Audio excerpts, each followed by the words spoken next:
Welcome back to unfiltered diaries. 14థ్ February 2026. ఏంటి ఈరోజు డైరీ? ఈరోజు వాలంటైన్స్ డే. చిన్నప్పటి నుంచి కాలేజ్‌లో ఉన్నప్పుడు వాలంటైన్స్ డే అంటే ఏంటి ఈరోజు దేవుడా! మనకు వాలంటైన్ లేదే అని చెప్పేసి చాలా అనుకునేవాడిని. కానీ ఈరోజు అసలు ఈ డేట్ ఇప్పుడు చెప్పేంత వరకు వాలంటైన్స్ డే అని గుర్తు రాలేదు. సర్లే అది పక్కన పెట్టేద్దాం. ఏంటి ఈరోజు డైరీ? ఈరోజు డైరీ ఏంటంటే సేమ్ రొటీన్. కాకపోతే ఈరోజు సెకండ్ సాటర్‌డే. పిల్లలకి హాలిడే ఉండే. ప్రేమ్ గాడు వచ్చిండు. వానికి టేబుల్స్ అవన్నీ నేర్పిస్తూ నేను వంట చేశాననమాట. తిని ఒక 2 క్లాసులు విని ఇలా పడుకున్నానో లేదో మమ్మీ, డ్యాడీ వచ్చేసిర్రు. వాళ్ళొచ్చిన తర్వాత కూడా నేను చదువుకుంటున్నాననమాట. చూసి షాక్ అయ్యారు. మా వాడు ఎంత ఎదిగిపోయాడు చదువుకుంటున్నాడని చెప్పేసి చాలా హ్యాపీ ఫీల్ అయిపోయారు. దాని తర్వాత వచ్చింది నాకు ఒక కాల్ నా ఫ్రెండ్ ప్రత్యూష్ దగ్గర నుంచి. పొట్టోడు ఇంతుంటాడు రెక్కిగాడు. అసలు వాడు నేనిక్కడ పెన్ను పేపర్‌తో చేస్తుంటే మల్టిప్లికేషన్స్ వాడు గాల్లో చేసేస్తున్నాడు అసలు. ఎందుకంటే నేటి కాలం పిల్లలు ఇంత ఫాస్ట్‌గా ఉన్నారు. చాలా అంటే చాలా ఫాస్ట్‌గా. ఎంతంటే క్వెషన్స్ అడిగితే క్యాలిక్యులేటర్ చేసి ఆన్సర్‌లు చెప్తున్నారు. ఇలా ఉంది పరిస్థితి. వాడు ఆన్సర్‌లు అలా చెప్తుంటే ఒక 1 మినిట్ అయిపోగానే నేను షాక్ అయిపోయా అసలు. నేను చదువుతున్నా అసలు. ఈ కాలం పిల్లలు ఇంత ఫాస్ట్‌గా ఇలా అడ్వాన్స్డ్‌గా ఉంటే ఇంక మేం చేసేదేంది దీంట్లో అనిపించింది నాకు సడెన్‌గా. మైండ్ బ్లాంక్ అయిపోయిందనమాట.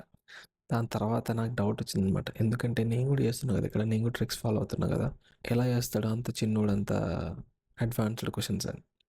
తర్వాత వాడిని మళ్ళీ వీడియో కాల్ చేసి వాడిని దూరంగా కూర్చోబెట్టి చేతులు పైకి రానరా అని చెప్పా. అప్పుడు అడిగేవాడిని క్వెషన్స్. అప్పుడు బయటపడింది వాడిని క్యాలిక్యులేటర్ యూజ్ చేస్తున్నాడు అని చెప్పేసి. ఇంకంతే వచ్చేసారు కాబట్టి ఇంకా మనకి ఎలాంటి ప్రాబ్లమ్స్ లేవనమాట.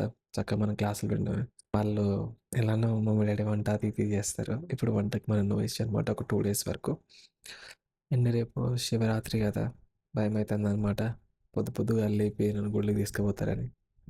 కానీ ఏం చేస్తాం వెళ్ళాల్సిందే తప్పదనమాట. సో, అంతే అనమాట. ఈరోజు ఇలా వెళ్ళిపోయింది. And I felt empathy today. Like కొందరు జీవితాల్లో ఎంత కష్టపడ్డా వాళ్ళకి ఇంకా కష్టపడుతూనే ఉంటారు. చాలామంది అంటారు కదా! అరే! ఈ కాస్త కష్టపడరా దాని తర్వాత మొత్తం సుఖమే ఉంటదని.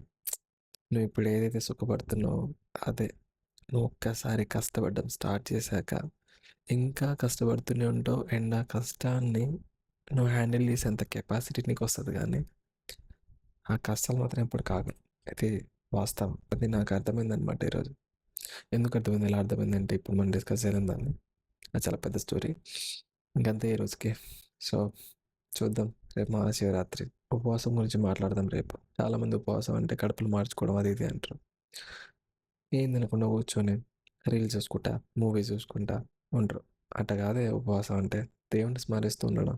అదలాంటివి చెప్పేవాళ్ళు ఎవ్వరు లేరు. పాటించేవాళ్ళు ఎవ్వరు లేరు గానీ, దీని గురించి మనం డిస్కషన్ చేసి ఎలాంటి ఉపయోగం లేదు. That's it for yeah! And చెప్పాలొకటి. ఈరోజు నాకు సడెన్‌గా ఒకసారి అనిపించింది. హెల్త్ అనేది చాలా ఇంపార్టెంట్ అని. ఇప్పుడు మనం ఈ ఏజ్‌లో 30కి ముందు మనం ఏదైతే తింటున్నామో, ఎలా అయితే ఉంటున్నామో, ఏవైతే మన హ్యాబిట్స్ ఉన్నాయో, అయ్యే మన నెక్స్ట్ 50 సంవత్సరాల జీవితాన్ని డిసైడ్ చేస్తాయన్నమాట.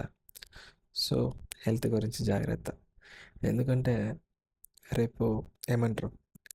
కష్టపడి నువ్వు సంపాదించి వేరే వాళ్ళకి పెట్టకపోయినా పర్లేదు గానీ, నువ్వు తినడానికే నీకు కష్టమయ్యేటట్టు మాత్రం ఉండకూడదు గదా! అందుకని చెప్పేసనమాట. అంటే నువ్వు సంపాదించి ఎంత పెట్టుకున్నా అన్నం కలుపుకొని తినేంత శక్తి కూడా నీ చేతుల్లో లేకపోతే ఇంక సంపాదించకూడదు దేనికి. ఇలా అనకండి ఇంకా ఫుల్ సంపాదియాలి. దాంతో పాటు ఎవరో ఒకరొచ్చి తినిపిస్తారని చెప్పేసి. అది చాలా ఓవర్ అయిపోద్ది. ఇంకంతే గైస్ అయిపోయింది ఇవాళ. చూస్తూనే ఒక నెల గడిచిపోయింది. ఆ నెల చాలా ఈజీగా గడిచిపోయింది. కానీ లాస్ట్ 15 డేస్ కొంచెం కష్టంగా నెమ్మదిగా గడుస్తున్నాయి. ఎందుకంటే స్లో టైం అనమాట. నేనే అనుకుంటున్నాను టైంని నిదానంగా తీసుకెళ్తే నిదానంగా వెళ్తుంది. దాన్ని మనం యుటిలైజ్ చేస్తూ ఉంటే అది నిదానంగా వెళ్తుంది. దాన్ని యుటిలైజ్ చేయకపోతే అది నదిలో ప్రవహిస్తూనే ఉంటుందనమాట. So, that's it for the today. Thank you for listening with patience and good night. Revanth last